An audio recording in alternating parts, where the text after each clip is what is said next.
Hi, welcome back to my channel. How are you? I hope you're doing well, and I hope you got a chance to watch the last video. If not, it is linked in the description below, or I think I can put it on here somewhere. I'm still trying to figure this out. This is only my third video, so please be kind. But also, I wanted to piggyback on the last video. Last video we did some intuitive painting or abstract expressionism, in which we basically created a few of these kind of things where we just went with the flow, went with whatever our intuition was telling us to go. And today we are going to get a little bit festive. So we're going to use that same kind of technique on something that we're going to create a box out of for sweets or candies or any little miniature gifts you want to give for the holiday season. I was thinking more along the lines of sugar cookies or peppermint bark, things like that you want to do for Thanksgiving or Christmas, or Diwali just passed, so that's what I'm making mine for, because I'm a little bit behind in handing out my sweets.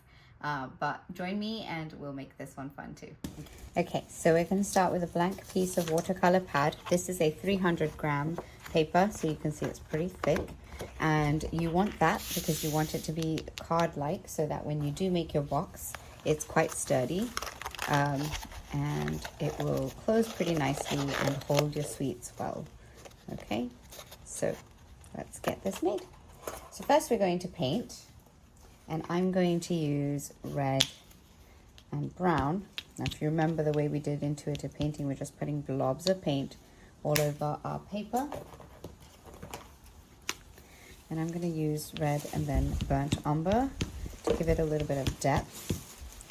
And we're going to do this technique, which you don't have to do. You can do what you did last time. But what we're going to do is the swishy one, the kind of ones that we did with the gold and teal. And we're going to make this red. Now, a lot of times when your paintbrush is dry, it doesn't really work very well in the beginning.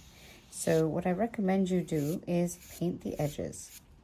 And you can just, doesn't matter what your paintbrush stroke looks like, you just want to paint the edges all the way around. And it does not have to be perfect. And the paints that I'm using today are Liquitex basic colors, and it's matte red. And then I'm using the Liquitex Basics burnt sienna. Oh, sorry, did I say burnt umber? I meant burnt sienna. Burnt umber is a little bit too on the brown side. Burnt sienna has some orange in it, so I prefer that. Okay, so now that we're done with the edges, now you can do your little swirls. And sometimes your paintbrush is still too dry for this, and that's okay. You can go over this as many times as you need to until you get a design you like. And to me, this is blending a little too much. I don't know if you can see the difference. Right here is pretty dark. So I'm going to add a little of the brighter red in random spots. And then balance it out. Of course, that's because I'm me. You don't have to do this. Again, we are just intuitively painting if that's how you want to do it. But the difference and the ombre effect is actually pretty cool. And don't be afraid to go off the edges. This is why I have paper towels underneath. Oops. So that way it doesn't look too staged. All right. Okay. Now, if you have any random things in your painting, you can remove them. Don't forget the raised edges are actually wanted, right? Because you can keep those textures and it will stay that way. So it's pretty cool. And that's the only one I have, so I'm going to remove it. But if you have ones you like, you can keep. Okay, so this is what it looks like, and I think because of the overcast today, it's a little bit odd looking on this, so I'm going to bring it up a little closer so you can see those paintbrush strokes. They look really cool. and they're very sought after these days. So we're going to keep this, and I have made one earlier. I'm going to let this dry over here.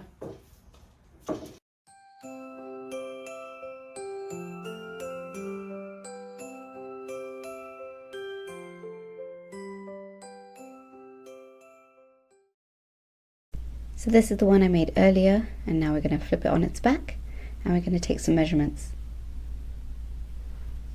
So this paper is approximately 30 centimeters long.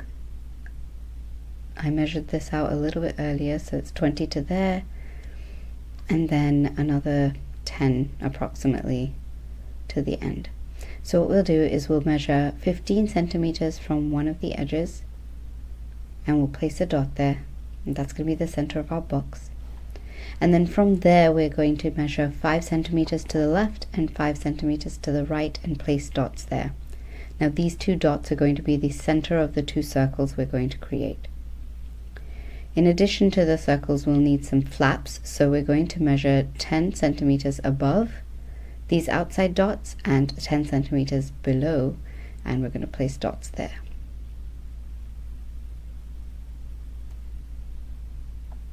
Same with the one on the left, 10 below, 10 above.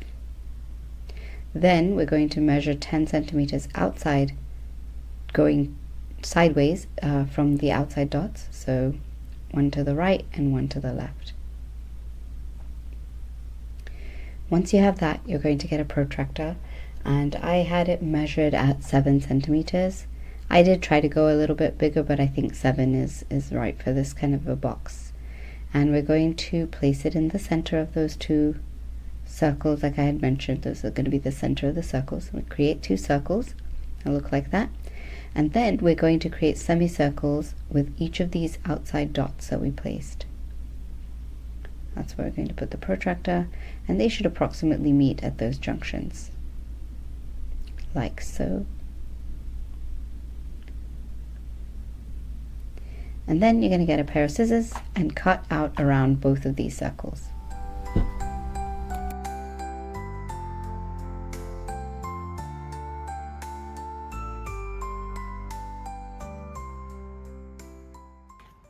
And then you can just take your scissor and be very careful with this, but you're just going to make a little score on these curved lines,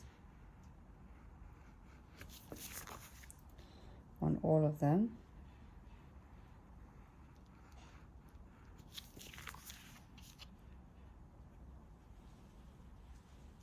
Just be sure not to cut all the way through. So this is what we're going to pack in here, because I'm doing a Diwali thing. And I'm just going to, it's not a very big box, so you can always make it bigger. You just need maybe 2 pieces of paper instead of the 1. Okay, I'm going to hold this there for now. And we're just going to slightly bend all of these places that we have marked.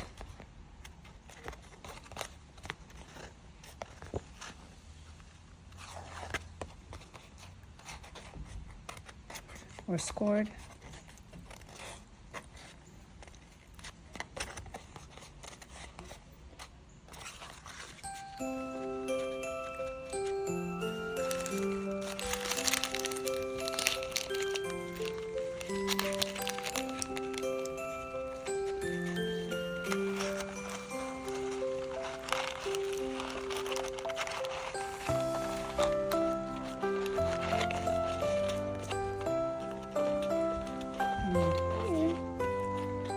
Cute little box, and then we're going to tie it up with a string.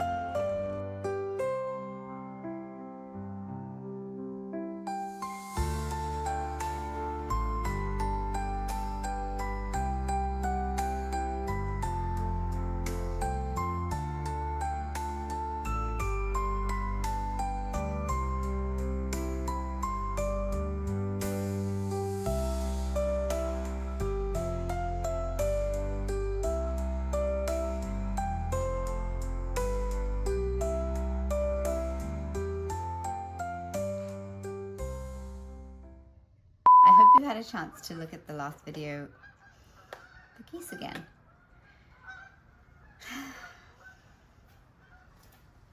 Some intuitive painting or something called abstract expressionism. Excuse me, there's a school bus now. Hi, welcome back to the channel.